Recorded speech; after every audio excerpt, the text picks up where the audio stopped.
Welcome friends, MPC note या YouTube चॅनलवर तुमचं सर्वांचं स्वागत आहे. मित्रांनो, आज पाहणार आहोत आपण विजयनगर साम्राज्य. जे विजयनगर नगर होतं बघा, त्याबद्दल पूर्ण असा व्हिडिओ असणार आहे. आपण बरेचसे पॉईंट यामध्ये कव्हर करणार आहोत.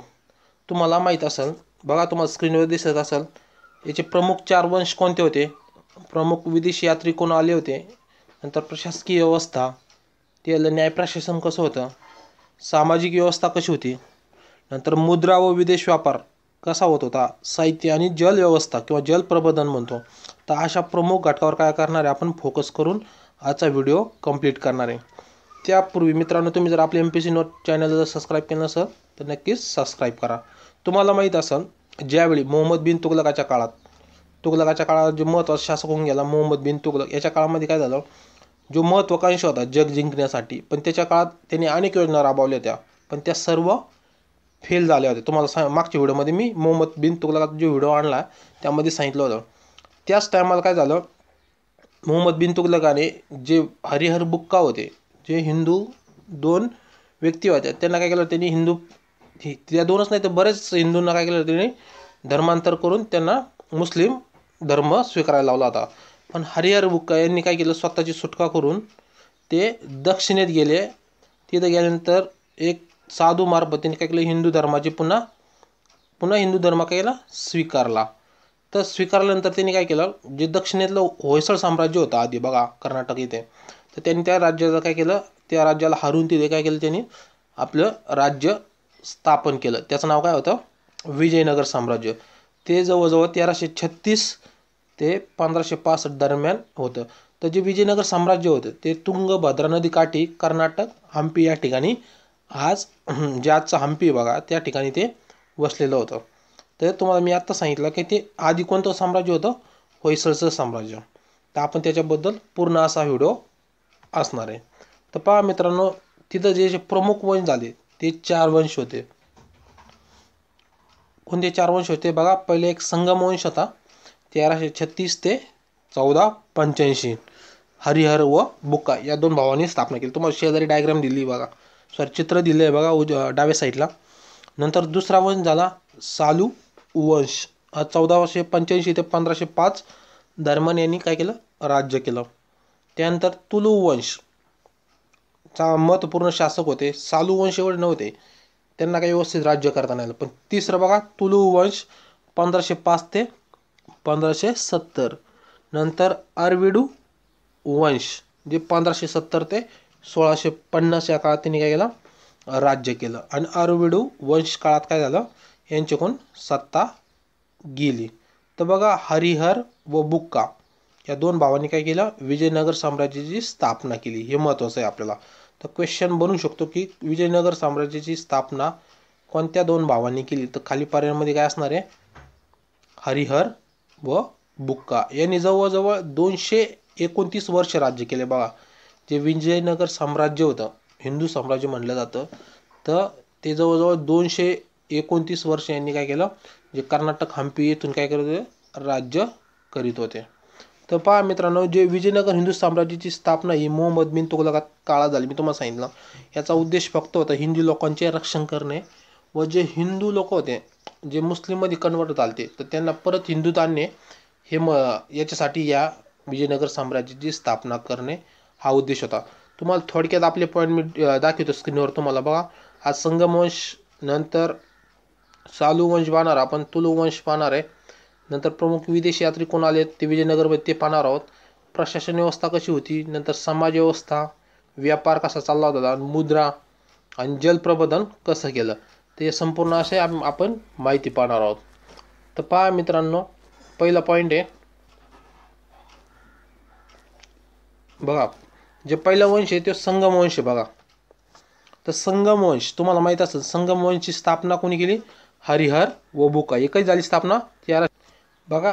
संगम वंश याची स्थापना कोणी केली, हरिहर व बुक्का 1336 मध्ये. जे कर्नाटक आहे बघा हम्पी इथे तुंगभद्रा नदी काठावर काय झालं, विजयनगर साम्राज्य स्थापन झालं. तुम्हाला डाव्या साईडला डायग्राम दिसते बघा, ते वर जे हिरव्या कलरचं आहे ते बहमनी साम्राज्याचं आहे, आणि खाली जे विजयनगर हे साम्राज्याची स्थापना आहे. त्याच्यामध्ये कर्नाटक, नंतर तमिळ, केरळ आणि आंध्र नंतर ओडिसाचा सुद्धा भाग नंतर काय होतं कृष्णदेवरायाच्या काळात तिथवर सुद्धा इथवर असा भाग गेला आहे बघा. हा पूर्ण भाग एवढा भाग संगमवंश काळामध्ये येतो, ते आपण नंतर पाहणार. नंतर बघा सुरुवातीला मोहम्मद तुघलकाने यांना मुस्लिम बनवले होते, परंतु तुघलकापासून सुटका करून त्यांनी काय केलं पुन्हा हिंदू धर्म स्वीकारला. विजयनगर ठिकाणी जे होयसळ हे राज्य होते त्यांनी काय केलं जिंकून घेतलं. हम्पीचे जे भग्नावेश म्हणजे आपण जे थोड्याफार खुणा राहिल्यात ते 1800 मध्ये कर्नल कॉलिन, बघा महत्त्वाचं नाव आहे, कर्नल कॉलिनने प्रकाश ज्योतात आणले व सर्वेक्षण करून त्याचा काय केलं नकाशा तयार केला व सांगितलं की इथं एक मोठं साम्राज्य होतं. तर आपल्याला परीक्षेच्या दृष्टीने कर्नल कॉलिन खूप महत्त्वाचं आहे. तर भग्नावेश कोणी प्रकाश ज्योतात आणले प्रश्न विचारू शकतात. तर कोणी आणलं कर्नल कॉलिन.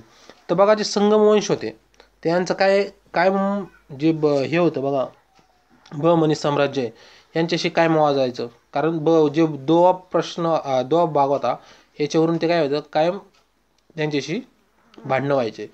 संगमवंशाचे महत्त्वाचे शासक जर पाहिले तर तुम्हाला मला सांगितलं असेल की हरिहर द्वितीय, देवराय प्रथम हे महत्त्वाचे त्यामध्ये हे होते, काय म्हणतो आपण महत्त्वपूर्ण शासक होते.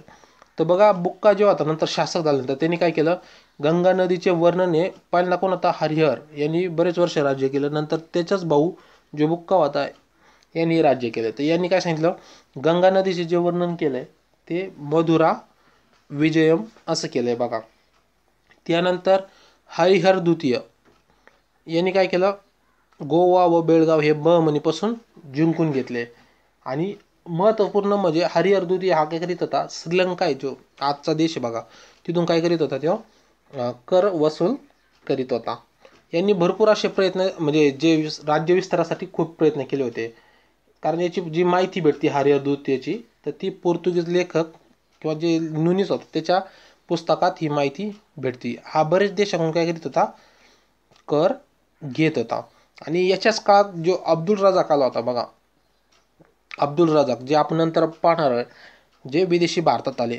तर अब्दुल रजाक होता यांनी त्यावेळेस हरिहर द्वितीयच्या काळात आला होता. त्यांनी त्यावेळेस कमेंट मारली होती की जगात किती मोठे नगरी मी पाहिले किंवा शहरं पाहिलीत पण किंवा मी ऐकलं पण नाही असं भव्य असं मोठं साम्राज्य किंवा राज्य आहे ते विजयनगर साम्राज्य आहे.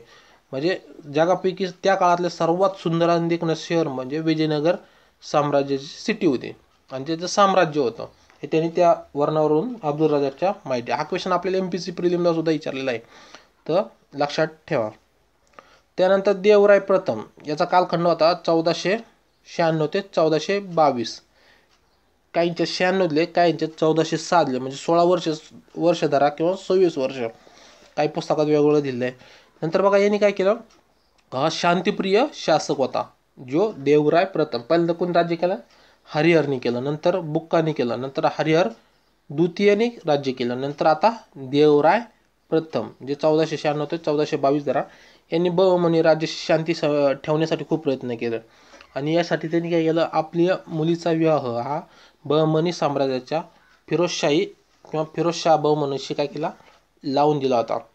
हे महत्त्वपूर्ण आहे बघा. असा क्वेश्चन म्हणू शकतो कोणत्या विजयनगर साम्राज्याच्या शासकाने बहमनी राज्याशी शांती ठेवण्यासाठी स्वतःच्या मुलीचा विवाह हा फिरोजशाह बहमनीशी लावून दिला होता. त्याचं उत्तर जे असणार आहे ते देवराय प्रथम बघा, हे लक्षात ठेवा. आणि यांनी याचं महत्त्वाचं म्हणजे यांनी कृषीवर जास्तीत जास्त कृषी विकासावर त्याला जास्त भर दिला होता. आपण बघा एक तलाव आहे जे विजयनगर साम्राज्याचं आहे बघा, तर ते ह्याच काळात देवराय प्रथमच्या काळात बांधले. मी त्याची डायग्राम नंतर दाखवणार आहे तुम्हाला. तर ते देवराय प्रथमच्या काळात बांधलं. तर विजयनगर साम्राज्याला कर होते ते खालील देशापासून मिळत होता, हे लक्षात ठेवा.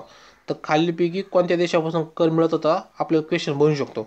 तो कोणत्या श्रीलंका, क्विलोन, पुलिकट, बर्मा आणि मलाया ज्याला तेनसिराम असं म्हटलं जातं. आणि जे विजयनगर साम्राज्याचे शासक होते ते भगवान विरूपाक्ष देवाची पूजा करत होते. तर हे बघा विरूपाक्ष देवाची पूजा आपण नरसिंह म्हणतो बघा, नरसिंह अवतार. तर त्याच टाईपचे देव होते ते भगवान विरूपाक्ष म्हणून नाव आहे. तर त्यांची ती पूजा करीत होते. खाली डायग्राम बघा हरिहर व बुक्काची, या दोन भावांनी काय केलं विजयनगर साम्राज्याची स्थापना केली.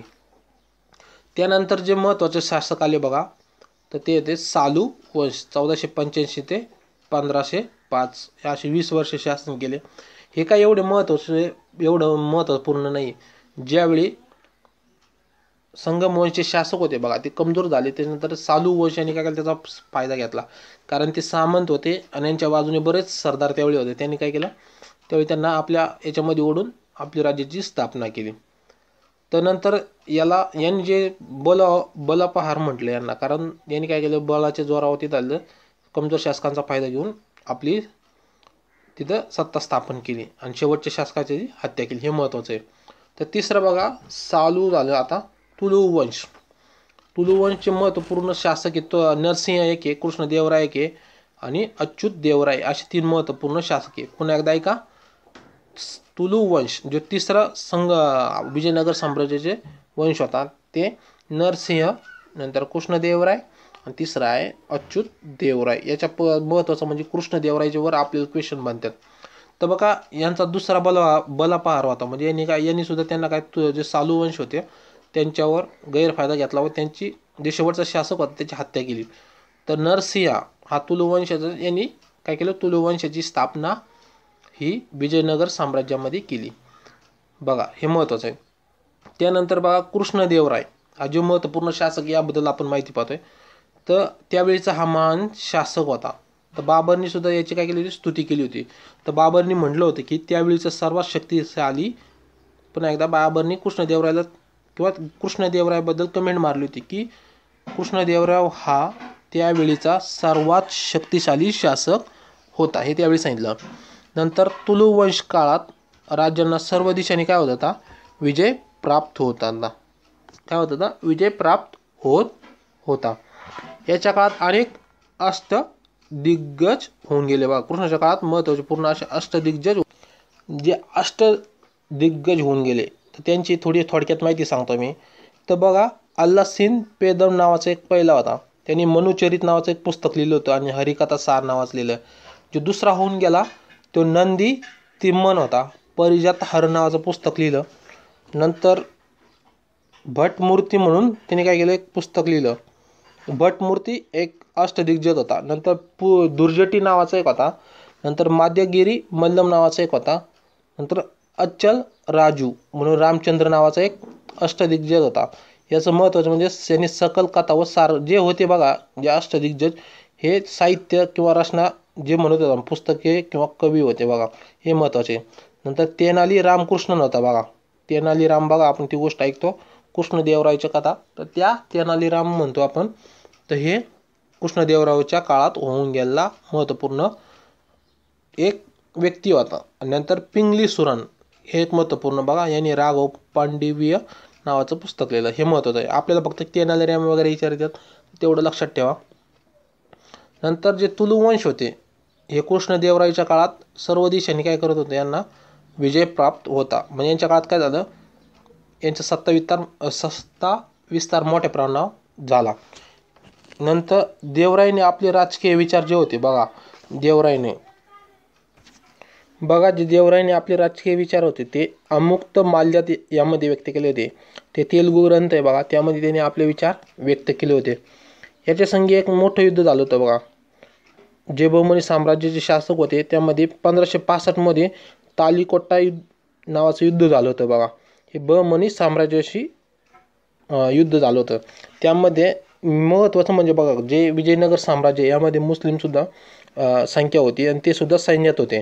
आणि बहमनी साम्राज्य हे तुम्हाला माहिती की ते मुस्लिम साम्राज्य होते. ज्यावेळी लढायला गेले होते तर त्यावेळी जे मुस्लिम सैन्य विजयनगर साम्राज्य ते बहमनी साम्राज्याशी मिळालं होतं. या धोक्यामुळे काय होतं, जवळजवळ विजयनगर साम्राज्याचे 1,00,000 सैनिक मारले गेले होते. व त्यांनी जे विजयनगर साम्राज्य आहे बघा, इथं भरपूर प्रमाणात कत्तले सुद्धा केली होती आणि मंदिरं तोडले होते. हे भरपूर प्रमाणात बहमनी साम्राज्याच्या लोकांनी जे विजयनगर साम्राज्याशी केलं होतं यांची भरपूर तोड प्रमाण, कारण या धोक्यामुळे जवळजवळ 1,00,000 सैनिक मारले गेले होते. हे महत्त्वाचं आहे. तर आपल्याला हे इथं महत्त्वाचं पूर्ण म्हणजे 1565 मध्ये तालिकोटाचं युद्ध झालं होतं जे बहमनी साम्राज्याशी झालं होतं. तर बघा, नंतर काय झालं, जे नंतरच्या काळात जे आले बघा आर्विडू वंश, हे काय होते, कमजोर शासक होते. तर यांच्या काळात काय झालं, जे विजयनगर साम्राज्य होतं त्याचं हे झालं, डिवायडेशन झालं. त्यामध्ये म्हैसूर एक झालं, बेदनूर एक झालं, तंजौर झाले, असे वेगवेगळ्या प्रकारचे प्रांत निर्माण झाले. तर हे महत्त्वपूर्ण आपण असे 4 शासक पाहिले. आता पाहूया प्रमुख विदेशी यात्री कोण कोण आले होते विजयनगर साम्राज्यामध्ये. हे महत्त्वाचं आहे, आपल्याला क्वेश्चन बनू शकतो. तर बघा आपल्याला क्वेश्चन कसा म्हणतात, एका साईडला विदेशी देतात आणि दुसऱ्या साईडला कोणाच्या काळात आले होते हे विचारतात, किंवा कोणत्या देशाकडून आले होते हे आपल्याला विचारतात. माहिती का ते. बघा निकोली डी कोंटी म्हणून होते. बघा हा इटलीचा होता. यांनी देवराय प्रथम होता याच्या काळात आला होता. जे संगमवंशचा शासक होता देवराय प्रथम, हरिहर बुक्का, नंतर देवराय प्रथम. बघा या देवराय प्रथम काळात आला होता. नंतर अब्दुल रजाक आला होता, तो सुद्धा देवराय प्रथमच्या काळात आला होता. इराणचा होता, खुरासन भागातला. बघा नंतर माहुआन हा चीनी यात्री होता. बारबोसा हा पोर्तुगाली होता कृष्णदेवरावच्या काळात. तर कृष्णदेवरायाच्या काळात अनेक पोर्तुगीज लोक काय झाले ते यांनी कंपनीसुद्धा जे पश्चिम साईडले बघा तिथं स्थापन केल्या होत्या. तर पोर्तुगालीसुद्धा होता आणि कृष्णदेवरायांनी त्यांना हे दिलं होतं, परमिशन दिली होती. कारण त्या काळात काय होतं, बहमनी साम्राज्याशी संघर्ष होत असल्यामुळे काय झालं, कृष्णदेवरायाला पोर्तुगांची मदत खूप महत्त्वाची होती. आणि महत्त्वाचे पोर्तुगीज होते हे काय करीत होते, जे विजयनगर साम्राज्य आहे याला काय करीत होते, तर ते घोडे आयात करून आणून देत होते, तुम्हाला माहिती आहे. नंतर डोमिगो पायस हा काय होता, पोर्तुगाली आला होता. नंतर नुनीज हा पोर्तुगाली विदेश यात्री हा भारतात आला होता. तर आपल्याला महत्त्वाचं म्हणजे यामध्ये बारबोसा एक आणि अब्दुल रजाक एक, निकोलो डी कोंटी हा इटलीचा कोणाच्या काळात आला आणि कोणत्या देशाचा होता याबद्दल आपल्याला विचारतात. मी मगाशी तुम्हाला सांगितलं की अब्दुल रजाकचं कोणतं वाक्य प्रसिद्ध आहे, तर जगात मी किती मोठी नगरे किंवा शहरं पाहिली किंवा त्यांच्याबद्दल ऐकले, त्यात विजयनगर हे शहर सर्वाधिक सुंदर, भव्य आणि वैभवशाली आहे. हे बघा ध्यानात ठेवा, हे महत्त्वाचे आहेत. त्यानंतर बघा प्रशासन व्यवस्था. विजयनगर साम्राज्याचे जे प्रशासन होतं ते कशी व्यवस्था होती आपण त्याच्याबद्दल पाहू. जी प्रशासन व्यवस्था आहे बघा विजयनगर साम्राज्याची त्या काळची, तर त्याच्याबद्दल माहिती अमुक्त माल्य नावाचं जे कृष्णदेवराय लिखित पुस्तक आहे त्याच्यामध्ये भेटतं. आणि जे विदेशी यात्री आले बघा, जसं निकोली डी कोटी आलता, तर त्याच्या पुस्तकात हे भेटतं आपल्याला. त्यामध्ये त्याची रचना अशी होती, राजा सर्वोच्च असायचा आणि त्याच्या खाली एक मंत्रिपरिषद कार्य करीत होती. हे महत्त्वाचं आहे. सर्वोच्च कोण असायचा, राजा, आणि त्याच्या खाली एक मंत्रिपरिषद काम करायची. जी राजा असायचा त्याच्या खाली मंत्रिपरिषद, त्याच्यानंतर नायक, निगमा अध्यक्ष, अधीनस्थ सामंत, दंडनायक, प्रांतपती न्यायाधीश आणि सर्वनायक. सर्वनायकला काय म्हणायचे, मुख्य सचिव म्हणायचे. तर कवलकरम जे राजमहालाची सुरक्षा करायचे. असे भरपूर प्रमाणात काय होते जे हे होते प्रशासन होते, जे अधिकारी होते, तर त्यांच्याबद्दल बघा आपल्याला काय, जे कवलकरम आज क्वेश्चन विचार, कवलकरम काय आहे, तर हे काय करते, विजयनगर साम्राज्याची राजमहालाची सुरक्षा करणारा अधिकारी होता. तर बघा यांची कसं व्यवस्था असायची, राजा असायचा मी तुम्हाला सांगितलं, त्याच्या खाली मंत्री परिषद असायची, त्याच्या खाली मुख्य सचिव असायचे, सर्वनायक असायचे, आणि त्यांची जी राजधानी असायच्या ते वर्गीकरण, राजधानी म्हणजे हम्पी असायचं त्यावेळी, म्हणजे प्रांतमध्ये विभाजन असायचं. नंतर मंडलम, नंतर कुट्टम, नंतर मेलाग्राम असायचं जसं तालुका आहे बघा, नंतर ऊर 10-12 गावं मिळून, आणि ग्राम अशी ही शेवटची रचनापर्यंत असायची. ही झाली प्रशासन व्यवस्था विजयनगर साम्राज्याची. आता पाहूया आपण जी समाज व्यवस्था कशी होती विजयनगर साम्राज्याची, तर ती पाहू. तर बघा विजयनगर तुम्हाला माहिती, विजयनगरचे जो 80% लोक काय होते, हिंदू होते. जवळजवळ किती होते, हिंदू लोक होते, आणि त्याच्यामध्ये मुस्लिमसुद्धा संख्या होती. तर जे हिंदू समाज होता तर ते काय करायचे, वैदिक समाज जीवनावर त्यांचं काय होतं, राज्य होतं. तुम्हाला माहिती वैदिक समाज कशावर आधारित आहे, तर हा वर्णव्यवस्थेवर आधारित आहे. आणि यामध्ये काय आहे, ब्राह्मण सर्वोच्च आहे. यामध्ये शेट्टी नावाचा व्यापार वर्ग प्रसिद्ध होता. जे रेड्डी बघा ते आंध्र प्रदेशमध्ये प्रसिद्ध होता, कारण जे आंध्र प्रदेश भाग आहे हा सुद्धा विजयनगर साम्राज्यामध्ये होते. हे जे शेट्टी रेड्डी वर्ग आहे हे काय व्यापारी वर्ग होते. आणि हे बघा यांचं महत्त्वाचं काम म्हणजे त्यावेळी काय करायचे, व्यापार करायचे. जसे पोर्तुगीज करून ते घोडे आयात करायचे, श्रीलंकेकडून हत्ती आयात करायचे, हे महत्त्वाचे कामं त्यावेळी करीत होते ते. तर हे महत्त्वपूर्ण असे वर्ग होते. नंतर बघा विजयनगरमध्ये आंध्र, तमिळ, केरळ, कर्नाटक इत्यादी काय होते, राज्य सम्मिलित होते. महत्त्वाचं आहे बघा काय होते, मी आता सांगितलं तुम्हाला याच्यामध्ये एक एक्स्ट्रा धरा ओडिसाचा सुद्धा भाग होता हो का, खाली ओडिसाचा सुद्धा भाग होता. ओडिसा थोडं पश्चिम बंगालपर्यंत यांचं राज्य कृष्णदेवरायाच्या काळात खूप मोठ्या प्रमाणात झालं होतं, हे लक्षात ठेवा. नंतर विजयनगर साम्राज्यामध्ये दास प्रथा होती, पण स्त्रियांना सुद्धा सन्मान होता. यामध्ये सतीप्रथा होती, पण स्त्रिया विविध राजकीय मोठ्या पदावर सुद्धा कार्य करत होते. म्हणजे काही त्रुटीसुद्धा होत्या, काही फायद्या होत्या, कारण राजकीय मोठमोठ्या पदावर स्त्रियासुद्धा काम करत होत्या, हे महत्त्वाचं आहे. तिथे शैव तसेच वैष्णव दोघेही हे होते, विचार मांडणारे लोकसुद्धा होते. शिव म्हणजे शिवाची पूजा करणारे, वैष्णवसुद्धा माहिती तुम्हाला. नंतर कृष्णदेवराय होता बघा, जो महत्त्वपूर्ण शासक विजयनगरचा मानला जातो, तो विठ्ठलाची पूजासुद्धा करत होता, हे महत्त्वपूर्ण आहे.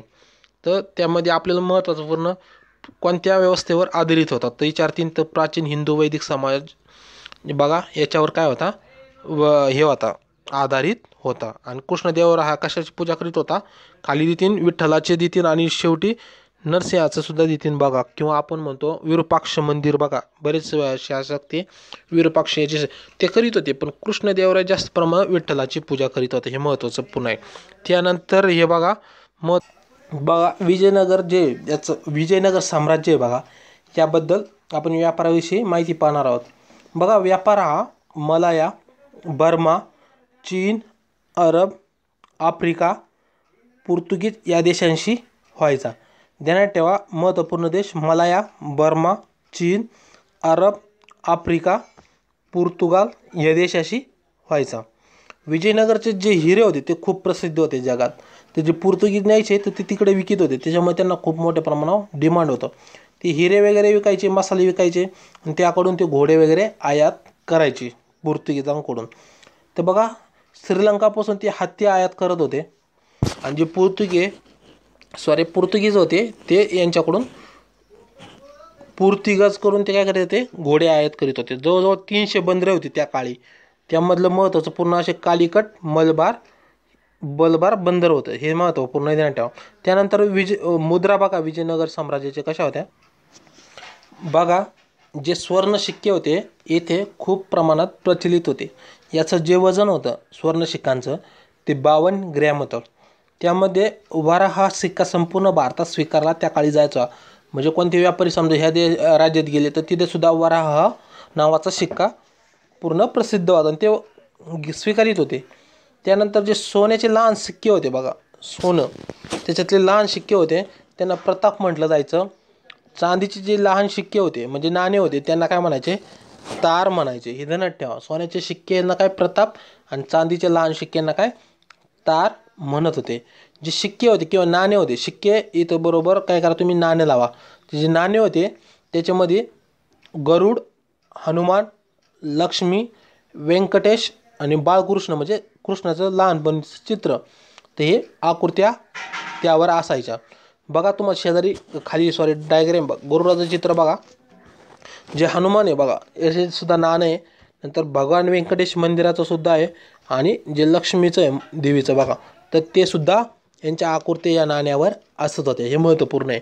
हे लक्षात ठेवा की भगवान व्यंकटेश, नंतर गरुड, हनुमान, लक्ष्मी व लहानपणीचं जे बाळकृष्णाचं चित्र होतं तर त्यावर ते नाणे आधारित कोणत्या राज्यात होते, तर कोणाच्या विजयनगर साम्राज्याचे, हे लक्षात ठेवा. त्यानंतर जलप्रबंधन कशी करत होती, मगाशी मी तुम्हाला सांगितलं जे डायग्राम सांगितली बघा आपण जलप्रबंधनची, तर हिरिया नावाचा कॅनल आहे बघा, त्याचे भग्नावशेष आजच सापडतात. म्हणजे थोड्या प्रमाणात तिथं पाणी साचतं आणि त्याचे चित्रसुद्धा सापडतं. तर आणि बऱ्याच पुस्तकात त्याचा उल्लेख आहे. तर बघा जे तुंगभद्रा नदीवर बघा शेजारी ते तुंगभद्रा नदीवर काय व्हायचे, शेजारी जे हंपी आहे तर तिथं ते वसलेलं होतं आणि ते तुंगभद्रावर काय करायचे, विविध बांध बांधून ते पाणी अडवून ते पाणी वापरायचे. पण हा जास्त अवर्षण क्षेत्रा प्रदेश होता. जे हंपी शहर होतं ते खूप अवर्षण क्षेत्रामध्ये दुष्काळी भागात होतं. तर हे काय करायचे, पावसाळ्यात वेगवेगळ्या ठिकाणी जे पाणी एकत्र व्हायचं डोंगरावरून ते एक ठिकाणी करायचे आणि ते समजा उदाहरणार्थ हिऱ्याच्या ठिकाणी एकत्र करायचे आणि ते पाणी जपून वापरायचे. हे त्यावेळी जलप्रबंधन ते असे करीत होते. तर हिरिया नावाचं जे धरण आहे, कुंड म्हणा, तर ते भग्नावशेष आज पाहायला मिळतात. बघा तुम्हाला डायग्राममध्ये दिसत हिरिया आहे, तर याचे अवशेष आज विजयनगर साम्राज्यामध्ये पाहायला मिळतात. त्यानंतर बघा तुम्हाला महत्त्वपूर्ण असं शेवटचा पार्ट म्हणजे विजयनगर साम्राज्याची काही क्षणचित्र बघा. तर बघा त्यांची मूर्त्या कशा होत्या. आपण कला आणि संस्कृती जो टॉपिक बनवणार आहे विजयनगर साम्राज्याचे, त्याच्यावर आपण मूर्त्या कशा होत्या, त्यांच्या आकृत्या कशा होत्या, कोण महत्त्वपूर्ण व्यक्ती होते की त्यांनी अशा आकृत्या काढल्या, कोणाच्या काळात त्याचं प्रसिद्ध झालं, कोणी हल्ले केले, त्याबद्दल आपण डिटेल पाहणार आहोत. बघा त्यांचे साम्राज्याचे थोडेफार खूण आहेत. बघा हे हरिहर कृष्णदेवरायाची आकृती बघा ही, तर ते आज खूप मानतात त्याला. आणि चक्ररथ बघा. नंतर जे बघा बाजार वगैरे भरायचे बघा डोंगराच्या ठिकाणी, तर ते खूप महत्त्वपूर्ण आहे बघा. आणि विजयनगर साम्राज्य डायग्राम बघा इथे, तर किती मोठ्या प्रमाणात. आणि इथं बहमनी साम्राज्य होते बघा, इथं एवढ्याच्यात महाराष्ट्र जवळजवळ कवर होत होता. तर हे महत्त्वपूर्ण आहे. तर अशा प्रकारे आपण आपला व्हिडिओ इथे संपला मित्रांनो. तर तुम्हाला विजयनगर साम्राज्य या टॉपिकवर व्हिडिओ कसा वाटला नक्कीच कमेंट करून सांगा मित्रांनो. जर व्हिडिओ जर नक्कीच आवडला ना, नक्कीच व्हिडिओला एक लाईक करा मित्रांनो. आणि जर व्हिडिओ आवडला तर काहीतरी कमेंट करून सांगा. आणि जर व्हिडिओ जरी नाही आवडला तर काय दुरुस्ती करावं लागेल पुढच्या व्हिडिओमध्ये ते पण नक्कीच सांगा, जेणेकरून पुढच्या व्हिडिओमध्ये ते आपण सुधारणा करू. तर मित्रांनो आपल्या चॅनलला म्हणजे MPSC नोट या चॅनलला तुम्ही नक्की सबस्क्राईब करा. थँक्यू मित्रांनो, तुम्ही हा व्हिडिओ पाहिल्याबद्दल धन्यवाद.